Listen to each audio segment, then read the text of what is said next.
Shalom, dengan saya Pendeta Darmayanto Rawatan di Lewi Insight. Bersama saya Lydia Zevanya dan narasumber kita hari ini. Perkenalkan, nama saya Remalia. Ya, hari ini kita mau bicara mengenai healing and blessing di GBI Lewi. Apa yang terjadi dengan anak daripada Rema ya dan Chris ya, suami. Ya, waktu itu saya dapat kabar kan bahwa anaknya dalam keadaan kritis di rumah sakit RSUD Cilengsi ya. Nah, itu tanggal 2 Desember 2025. Lalu di situ saya dapat kabar dari Lydia dan saya berdoa di rumah, terus saya datang ke tempat tersebut malam hari. Nah, kira-kira tentunya sebelum hari itu gimana kondisi anak ini dan sampai dibawa ke rumah sakit, kira-kira seperti gimana? Oke, jadi anak saya itu namanya Gabriele, bisa dipanggil Ele, dan dia itu memang lahir secara prematur, Om. Dan secara prematur dia itu banyak sekali kekurangannya. Jadi ada infeksi darah, terus ada infeksi paru, dan juga ada kebocoran jantung gitu. Jadi dia itu didiagnosa kena PJB, jantungnya tuh bocor sekitar 2 mm. Nah, pada saat itu sebenarnya kami baru pulang dari rumah sakit untuk mengganti UGT. UGT itu selang untuk makan melalui mulut itu. Dan pada saat pulang, anak saya tiba-tiba membiru, pucat, dan dia lemas, nggak bisa ngapa-ngapain. Waktu itu suami saya lagi bekerja dan saya segera telepon dia. Saya bilang sama dia, Ele dalam kondisi yang nggak baik-baik aja nih, biru gitu, buruan pulang, saya bilang gitu sama dia. Terus suami saya udah sedang di jalan. Kondisi semakin parah ketika anak kami tiba-tiba muntah dan saturasi mulai turun dan dia sudah nggak sadarkan diri. Terus akhirnya kami bawa ke IGD sekitar jam 12 malam. Pada saat itu anak saya masuk ke IGD tanggal 25 November maaf. Dan waktu itu pada saat masuk di IGD, ternyata setelah dicek dia mengalami gagal jantung. Jadi dia sudah tidak ada nafas, jantung juga sudah tidak berdetak selama beberapa menit. Di situ hati kami sangat hancur sekali. Saya langsung shock dan hampir pingsan waktu itu. Si Chris langsung nangkap saya karena saya udah bener-bener gak kuat lagi gitu. Saya dibawa duduk dulu, terus sambil mendengarkan penjelasan dokter bilang bahwa anak saya harus dipasang ventilator kembali. Di situ saya shock sekali, saya sedih, saya nangis, jujur marah juga sama Tuhan karena kayak kenapa lagi sih Tuhan gitu, emang kemarin belum cukup apa dengan kondisi Eli seperti itu. Saya sedih di situ. Akhirnya saya bilang sama dokter, dok emang kalau nggak pakai ventilator emang nggak bisa. Terus dokter bilang nggak bisa gitu karena kondisinya sudah sangat kritis gitu kan. Terus akhirnya kami diberi waktu untuk berpikir, memutuskan apakah kami mengiyakan atau mengizinkan pemasangan ventilator pada saat itu. Akhirnya pada saat kami sedang diberi waktu itu, tiba-tiba Ele kembali lagi kehilangan nafas. Di situ suami saya memberikan RCP, jadi dipijat dadanya sampai akhirnya dia bisa kembali berdetak kembali jantungnya. Akhirnya kami di situ memutuskan untuk oke, nggak apa-apa dok, dipasang ventilator. Kenapa waktu itu kami membutuhkan waktu untuk berpikir cukup lama? Karena penggunaan ventilator ini cukup berbahaya kalau berkepanjangan. Sedangkan anak saya kan dia itu punya riwayat penggunaan ventilator yang cukup lama, karena pada saat dia dilahirkan pertolongan pertamanya nafasnya bukan dari paru-parunya dia sendiri tetapi menggunakan ventilator. Nah, jadi kondisi kemarin itu membuat dia relapse, sehingga yang ditakutkan adalah dia tidak bisa lepas dari ventilator seperti itu. Dan jika waktunya berkepanjangan lebih dari 1 bulan, itu nanti akan dilakukan diberi lubang di lehernya gitu, seperti itu. Jadi bayangan saya pada saat itu benar-benar luar biasa, negative thinking tuh pasti ada lah. Dan waktu itu saya overthinking banget, tapi suami saya bilang udah nggak apa-apa, ini demi kebaikan Eli, kita coba dulu aja gitu kan, Tuhan pasti akan tolong. Karena pada saat itu suami saya dan kami pun masih berpikir bahwa kemarin aja Tuhan tolong, masa ini Tuhan nggak akan tolong gitu kan. Terus akhirnya dipasang ventilator. Pada saat pemasangan ventilator itu benar-benar kami menyaksikan sendiri bagaimana kondisi dia kesakitan, dan dia mencari kita, mencari orang tuanya ada di mana. Mungkin dia merasa ketakutan. Nah, itu tuh adalah suatu kondisi yang benar membuat kita tuh benar-benar cuman bisa tersungkur dan nangis berdua di IGD. Pada saat itu kami cuman berdoa, Tuhan tolong gitu. Akhirnya anak saya masuk ke ruang NICU pada malam hari itu. Nah, awalnya memang ada sedikit perubahan ya. Dia tiba-tiba lepas ventilator gitu kan, dan diberikan obat segala macam. Tapi nggak taunya pada saat pemeriksaan lanjutan, anak saya didiagnosa terkena pneumonia aspirasi. Jadi ada kandungan gizi yang masuk ke dalam paru-parunya. Itu bisa berupa makanan atau cairan gitu. Nah, ternyata diduga pada saat pemasangan UGT di rumah sakit, perawatnya kurang tepat. Jadi dia UGT-nya nggak masuk ke lambung, masuknya ke paru-paru gitu, sehingga menyebabkan pneumonia itu. Dan akhirnya di situ kami bergumul lagi antara ya pasti marah, kecewa, dan istilahnya pengen ngelabrak lah istilahnya, pengen menghampiri perawatnya mana nih. Cuma kan pada saat itu dia pakai masker ya, kami juga nggak hafal juga. Jadi itu bener-bener kami pada saat itu marah banget lah, emosi. Dan cuman satu hal, kami bergumul, kami berdua ngobrol gitu sama suami saya, dan kami memutuskan udah kita fokus dulu untuk penyembuhan Eli gitu. Akhirnya kami bergumul, dan ternyata setelah 1 minggu pemberian obat itu nggak ngefek. Jadi cairan di dalam paru-parunya tuh dia nggak mau keluar. Nah, sehingga akhirnya membuat anak saya itu terkena infeksi paru yang cukup parah, sampai dia badannya lemah, dan berkali-kali gagal nafas. Sampai akhirnya kami dipanggil sama dokter cuman bilang anak yang kritis dan tidak bisa ditolong kembali, dia bilang gitu. Itu pada saat itu tuh langsung dunia kami runtuh ya.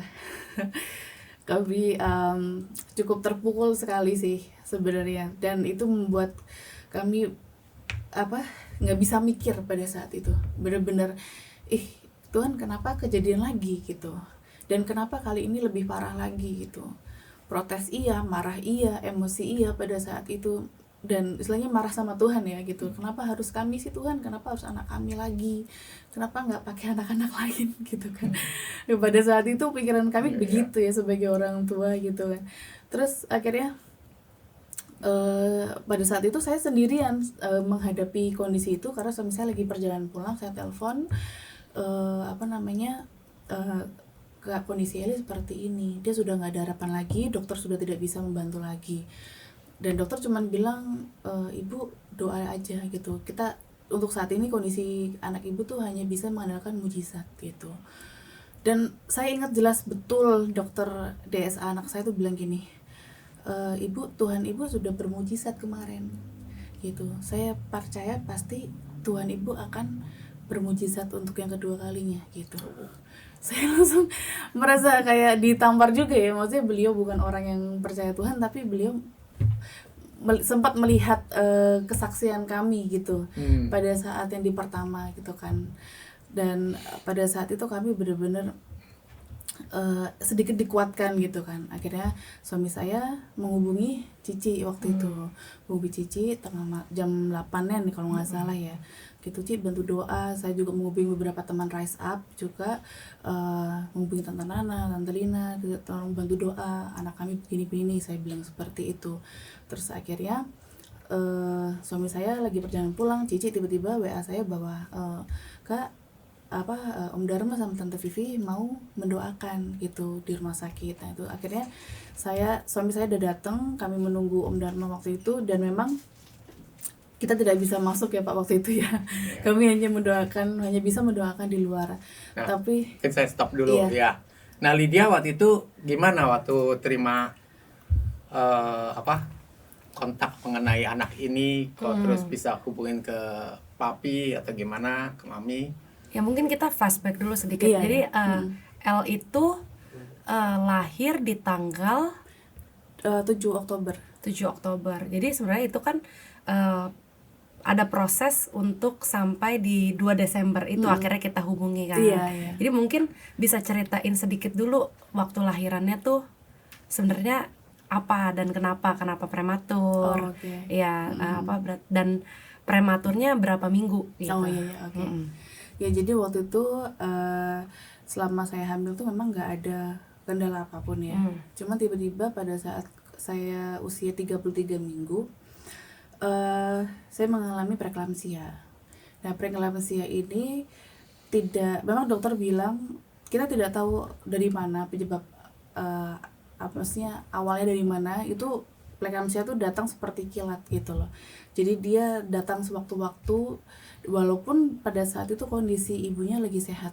Dan memang pada saat itu selama hamil tuh memang saya nggak pernah yang namanya sakit atau apa gitu kan, selalu sehat semua. Bahkan tensi saya cenderung rendah gitu. Nah pada saat itu tiba-tiba badan saya bengkak semua dari ujung kaki sampai kepala. Terus pandangan mulai kabur. Nah tiba-tiba saya mengalami yang namanya kontraksi dini di situ. Nah ternyata pas waktu dicek kadar protein di urin tinggi dan saya dinyatakan kena preeklamsia. Dan pada saat itu dokter bilang preeklamsia yang saya alami ini sudah tahap 2. Jadi kalau misalnya tidak segera dilakukan operasi pada saat itu juga ya Tuhan akan manggil saya gitu pada saya. Jadi ibunya yang kenapa-napa gitu. Jadi pada saat itu dokter memutuskan untuk melakukan sesar untuk segera mengambil bayinya. Nah, dokter pun juga bilang bahwa misi ini dilakukan untuk misi menyelamatkan ibunya gitu, bukan bayinya. Karena kalau bayinya kan masih bisa ditolong dengan alat ya, ventilator, oksigen segala macam. Kalau ibunya sudah kena preeklamsia tahap 2, dia sudah nggak bisa ditolong gitu kalau kita tidak segera melakukan tindakan gitu. Akhirnya pada malam hari itu besoknya jam 12 siang saya masuk ke ruang operasi. Dan akhirnya di ruang operasi itu pun sebenarnya juga Ele nggak nangis. Jadi dia udah biru gitu, kepalanya udah biru. Jadi dan dia juga saturasinya langsung turun dan dia nggak bisa bernafas. Makanya itulah kenapa dia langsung diberikan alat ventilator di situ. Itu akhirnya membuat dia ketergantungan gitu kan. Nah dari situ terus dari situ dia pas waktu masuk ke NICU kan baru dilakukan tes semua ya, tes lab secara keseluruhan dan dinyatakan Gabriela itu kena PJB gitu, penyakit jantung bawaan. Jadi jantungnya bocor, infeksi darah, terus kena infeksi paru karena parunya masih belum matang, jantungnya juga masih belum matang gitu. Dan di situ memang sempat naik turun ya. Di situ juga saya kontakan sama Cici gitu kan. Dan berat di lahir di beratnya berapa? Beratnya waktu itu 1,4 kilo. 1,4 kilo. Iya. Di 33 minggu ya? 33 minggu berat 1,4. Gitu sih. Dan waktu itu akhirnya sempat juga kan kontakan sama Cici gitu kan. Dan Cici memberikan saran, gimana kalau pakai HMF ya kan waktu itu untuk menaikkan BB-nya. Nah sebenarnya dari proses itu perawat dan juga bidan juga dokter pada saat itu melihat perbuatan Tuhan, sebenarnya campur tangan Tuhan. Karena mereka pada kaget, ini udah 2 minggu berat badannya langsung naik cepet gitu. Tiba-tiba 1,7, 1,8 gitu kan. Nah dari situ akhirnya mereka seneng gitu kan, maksudnya lihat perkembangannya bagus seperti itu. Dan waktu itu masuk di awal itu dia 1,5 bulan di rumah sakit gitu. Karena kan dia Dinicunya di 1,5 bulan, iya, dari 1,5 lahir ya. Iya, dari lahir. Nah, 1,5 bulan, kemudian dia sempat pulang ke rumah lagi. Nah, selama di pulang karena dia harus mengkonsumsi obat jantung ya pada saat itu. Nah, kebetulan juga memang pada saat di rumah itu obat jantungnya hanya tinggal beberapa hari aja gitu. Kami pikir ya udahlah baik-baik aja, nggak bakal kenapa-napa gitu kan. Dan ternyata kejadian itu di akhir November tanggal 25 anak kami masuk ke rumah sakit lagi gitu. Karena juga ditambah dengan kondisi selang UGT-nya salah masuk ya, harusnya masuk ke lambung tapi dia ke paru-paru. Seperti itu sih. Oke. Nah, baru mungkin setelah itu kan kontak, terus kita Kontak. di hari itu kebetulan aku lagi nggak ada di Cibubur, Iya. ya di tempat. Jadi lagi pergi langsung, ya maksudnya kan itu udah waktu di kontak bilang sudah ada kata-kata udah gawat darurat, Iya, dan betul. diceritain kalau dibilangnya kritis. Iya.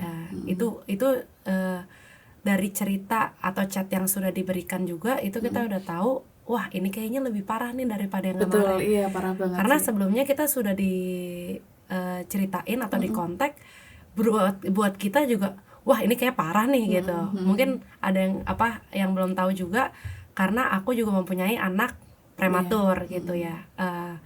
Waktu lahir sih lebih kecil, tapi mungkin keadaannya lebih baik. Betul. Gitu.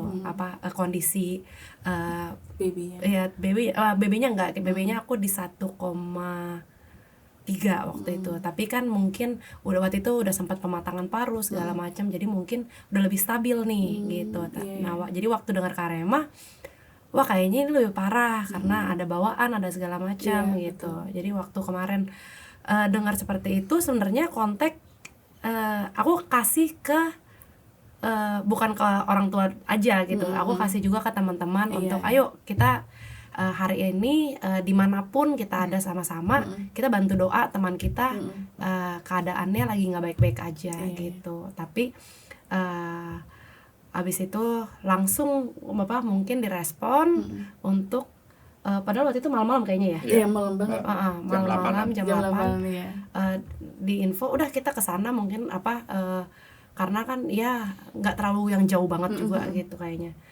Masih bisa ada waktu untuk samperin, jadinya mungkin langsung datang gitu ya. Iya. Nah, waktu itu jadi keadaannya kan yang didapat oleh saya tuh kabarnya udah nggak ada harapan gitu dibilang ya.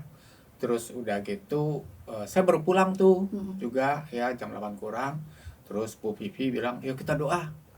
Karena begini, itu kan di grup dikasih taunya. Jadi saya doa, terus udah gitu saya bilang, oke, kita langsung jalan aja. Nah, jadi keadaan pada saat itu si Elle itu gagal jantung. Iya. Dan udah gitu kena pneumonia ya, infeksi ya pada saat itu. Nah, pada saat itu kan langsung saya dengan Bu Vivi berangkat ke sana. Terus Bu Vivi kasih tahu ke Lydia, bilang papi mami ke RSUD Cilengsi ya, terus diinfoin, terus kamu tunggu di sana. Nah, kita ketemu, tapi kan kita nggak bisa masuk ke ruang NICU kan. Iya. Nah, di depan ruang NICU itu kita berempat ya dengan Chris, kita bergandengan tangan, kita doa ya. Iya. Nah, pada saat itu saya maupun juga Bu Vivi bilang roh kehidupan ada pada anak Elle. Iya. Terus saya juga bilang ke kamu supaya imajinasikan bahwa anak Elle ini sehat dan dia keluar dari rumah sakit. Iya. Nah, setelah itu kan saya pulang. Nah, mungkin Rema bisa kasih cerita mengenai kelanjutan daripada proses kesembuhan daripada Elle setelah itu gimana, baik di rumah sakit maupun setelah keluar dari rumah sakit. Iya, jadi setelah kita ketemu tuh ya Om, jujur kami langsung damai sejahtera. Kami langsung percaya pada saat itu, dikuatkan kembali lah istilahnya gitu. Kan sebelumnya kami sempat up and down juga ya menghadapi anak kondisi seperti itu. Kami sempat menyalahkan Tuhan gitu kan, tapi pada saat Om Dharma dan Tante Vivi datang tuh menyadarkan kami bahwa Tuhan izinkan ini terjadi juga untuk proses kehidupan bagi kami juga, bagi anak kami juga gitu.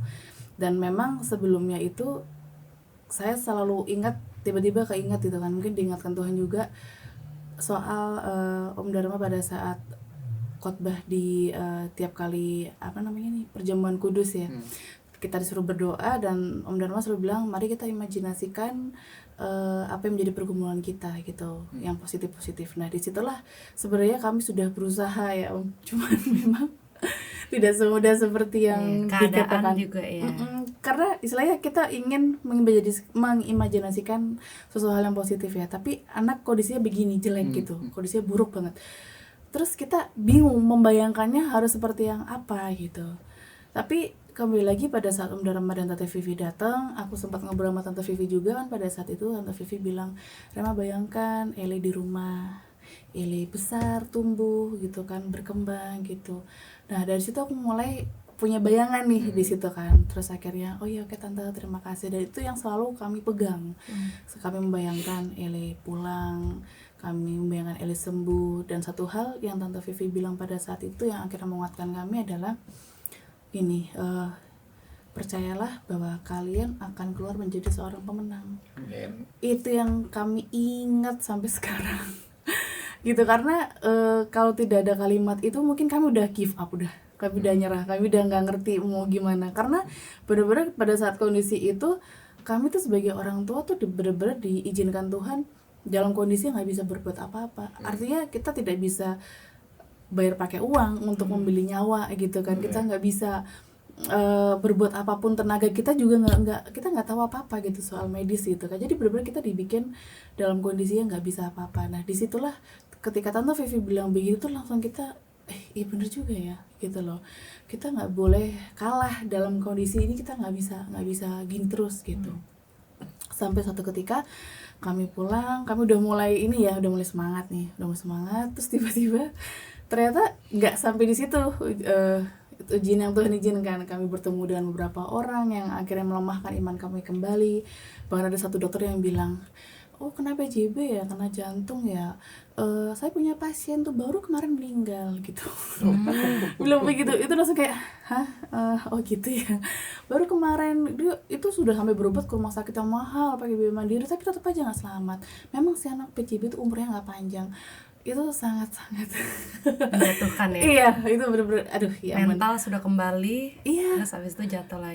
Bener Ci, itu bener kayak yang kami berusaha untuk semangat lagi, itu susah. Tiba-tiba kayak dijatuhin lagi. Nah, itulah di situ membuat kami bener-bener perjuangan pergumulan yang luar biasa gitu. Nah, tapi kami juga nggak menyerah gitu kan. Suami selalu bilang bahwa aku percaya kok Tuhan itu mengizinkan Eli ada di perut kamu tuh, Tuhan juga mengizinkan dia ada di dunia ini gitu, hidup bersama dengan kita. Dia bilang begitu. Dia justru si Chris malah yang selalu mengingatkan saya bahwa ingat pesan Om Dharma. imajinasikan. Dia selalu bilang gitu karena dia tahu perempuan kan overthinking ya.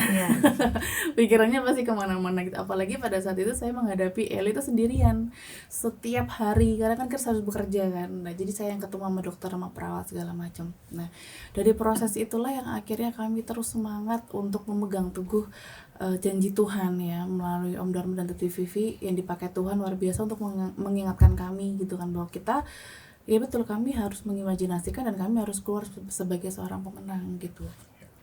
Akhirnya proses terus berlangsung. Sejak pas waktu Om Dharma datang itu baru seminggu kemudian tuh mulai bisa lepas oksigen dia. Oh ya puji Tuhan. Iya bisa lepas oksigen dan pada saat itu tuh lagi-lagi perawat di sana tuh terheran-heran gitu. Dokter juga kayak ini anak kuat ya gitu, ini anak sehat tapi kuat luar biasa, tenaganya tuh powernya tuh ini banget gitu kan. Terus habis itu dan pernah pada saat itu kami buru-buru mau pulang, ada perawat panggil bu, kenapa sus? Belum didoain anaknya. Oh iya. Karena mereka selalu melihat kami berdoa gitu. Jadi mereka itu, kami kan selalu masukin HP untuk dengar lagu penyembahan. Kami masukkan ke dalam inkubator. Jadi di sini Chris, ini saya, kami bergandengan tangan tuh melingkari inkubator itu. Iya.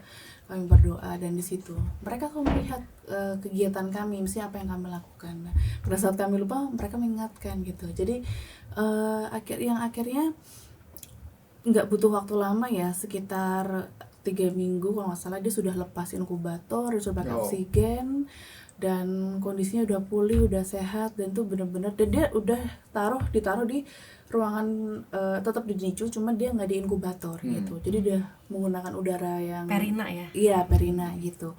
Jadi waktu itu bener-bener luar biasa banget sih itu. Dan suster dan dokter tuh juga cuman bisa senyum aja gitu loh, karena mereka juga sampai akhirnya ada yang bilang sama saya waktu itu, bilang gini, bilang apa sih namanya, ternyata ini ya Tuhannya orang Kristen hebat gitu. itu serius aku dengar dia bilang gitu, bener deh. Itu aku bener-bener membuat oh gitu ya Sus, iya beneran gitu. Udah anak sudah masuk 2 kali dan Tuhannya ibu sudah menolong 2 kali gitu, dengan cara yang dokter tuh udah nggak tahu, udah lepas tangan, udah nyerah gitu. Karena pada saat itu kan anak saya mau dioper ke rumah sakit yang tipe A gitu, yang memang fasilitasnya lebih lengkap gitu kan. Iya, waktu itu udah cari ya beberapa, kita juga bantu cari. Betul. Aku Tapi sempat kenyataannya Tuhan lebih hebat ya. iya betul Om, itu luar biasa. Makanya sampai suster bilang ini, kita percuma nih kayaknya bikin surat rujukan, anaknya udah sembuh duluan gitu. Selalu bilang begitu. Makanya itulah yang akhirnya menjadikan kesaksian yang nyata. Bahkan dokternya pun juga bilang gitu kan, pas waktu ketemu terakhir itu anak saya mau pulang, dia bilang gini, Bu selamat ya, selamat untuk yang kedua kalinya gitu ya, selamat, anak ibu sudah boleh pulang gitu kan. Dan ya kembali saya melihat istilahnya iman ibu tuh ternyata lebih besar dari praduga manusia gitu loh. Saya sebagai dokter tuh jujur Bu, saya sebagai dokter menyerah karena kondisinya nggak memungkinkan. Karena pada saat itu kan si Ele kan sempat dilakukan bedah pembuluh darah yang besar vena itu ya, yang di sini tuh di leher untuk dimasukkan infus. Jadi infusnya masuk langsung ke dalam paru-paru dan jantung, karena dia udah nggak kedeteksi lagi tuh pembuluh darahnya, saking dia biru dan segala macem kan. Iya. Udah, dan dia juga udah kena infeksi darah dan dia transfusi darah berkali-kali itu kan, nggak baik juga buat anaknya. Akhirnya dokternya sampai berkata seperti itu sama kami kan. Dan dari situ kami pulang, dan pas kami keluar dari pintu NICU tuh kami cuma bergumam di dalam hati. Enggak sih, kami ngomong sih sama suami, aku ngomong sama suami. Akhirnya kita keluar dengan menjadi seorang pemenang. Amin. Seperti itu. Ya, akhirnya dari situ obat masih ada, obat jantung. Dan kita kan dikasih rujukan nih untuk ke dokter jantung, spesialis jantung, kardiologi. Itu pergumulan lanjutan itu. Kami bergumul. Waktu saya sempat sharing sama Tante Vivi dan Om Dharma untuk doakan terus perkembangan Ele dan segala macam gitu kan. Datanglah waktu kami untuk ke kardiologi. Pas datang pertama, dokter bilang, "Loh, masih pakai obat jantung, Bu?" "Iya, Dok, masih." "Udah, di stop aja," gitu kan. Di stop, Dok?" "Iya, udah nggak apa-apa, udah sehat anaknya ini, udah nggak apa-apa," dia bilang gitu. Saya tuh sudah deg-degan lagi gitu. Terus si Chris cuma pegang tangan saya, "Udah nggak apa-apa," dia bilang gitu. "Udah nggak apa-apa." Terus akhirnya di mobil itu dia bilang, "Aku percaya Eli sembuh. Aku percaya Tuhan sudah jamah anak ini gitu. Aku percaya Tuhan itu sudah pulihkan secara sempurna. Aku percaya, udah stop aja obatnya." Saya nangis itu di situ, Om. Aku cuma berdoa gitu kan, Ci, sama Tuhan. Oke, aku percaya gitu kan, kuasamu jauh lebih besar itu dari ketakutan aku gitu. Tapi coba bantu aku untuk mengubah mindset bahwa anggap aja aku lupa kalau obatnya dia masih ada gitu kan. Dan anggap aja aku lupa bahwa anak ini sakit gitu. Ternyata benar, Tuhan bikin aku lupa sampai akhirnya dokter kardiologinya kan menyuruh kita untuk 3 minggu kemudian untuk eko jantung. Rekam jantung. Akhirnya pas waktu direkam jantung itu saya deg-degan nih, suami juga deg-degan sebenarnya kan, tapi suami itu lebih strong gitu kan, lebih dari saya gitu, lebih mengimani lah bahwa anak ini udah sembuh. nggak taunya pas udah sampai diperiksa gitu kan, saya masih kayak orang yang setengah sadar gitu kan. Pas keluar, tadi dokter bilang apaan? Terus si Chris bilang, ya kan tadi dokter bilang Eli udah sembuh. Hah, masa sih? Puji Tuhan. Gitu. Iya. Puji Tuhan. Jadi maksudnya udah sembuh gimana sih? Jantungnya udah gak ada yang bocor. Hah, seriusan? Gitu. Itu aku bener-bener kaget. Dari situ aku nangis gitu. Karena padahal aku udah dengar penjelasan dokter, aku langsung keinget, oh iya ya. Tapi karena mungkin kita saking ininya ya, saking ngeblanknya di situ, dia kita nggak fokus apa yang dikatakan dokter. Jadi bener-bener, masa sih seriusan? Iya, udah kamu tunggu di sini aja, tunggu hasilnya keluar, hasil rekam jantung.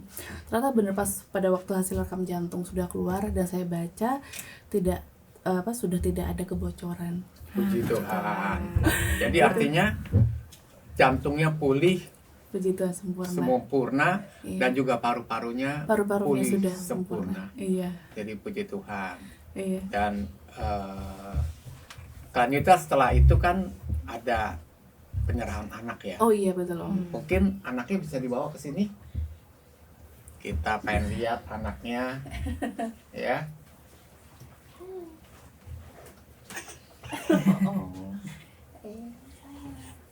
Nah, ini dia. Sekarang umurnya Umur kronologisnya 8 bulan tanggal 7 nanti. 8 bulan ya. Kalau koreksi udah 6 bulan lebih 1 minggu. Gitu. Iya. Iya. Waktu di penyerahan anak juga nggak nangis, Enggak. ceria gitu ya waktu di gereja ya. Iya, Terus betul. puji Tuhan respon sama orang juga Iya. oke segala macam. Iya, Jadi sekarang juga udah diajak keluar ya. Iya, puji Tuhan udah kuat. Heeh. Nafasnya juga udah bagus, paru-parunya juga udah sempurna. Gitu. Kan dulu sempet didiagnosa juga kena apnea gitu. Puji Tuhan udah nggak ada apnea lagi. Gitu. jadi artinya seluruh organ tubuh udah baik semuanya ya. Iya. Jadi nggak ada sama sekali, udah sembuh sempurna, Tuhan yang berikan semuanya. Iya. Bahwa perkataan orang, perkataan dokter itu semua dipatahkan. Betul. Iya. Jadi Tuhanlah dokter ajaib, Tuhan Amin. Yesuslah Amin. dokter Iya, ajaib. betul. Iya. Nah mungkin dari Rema Iya.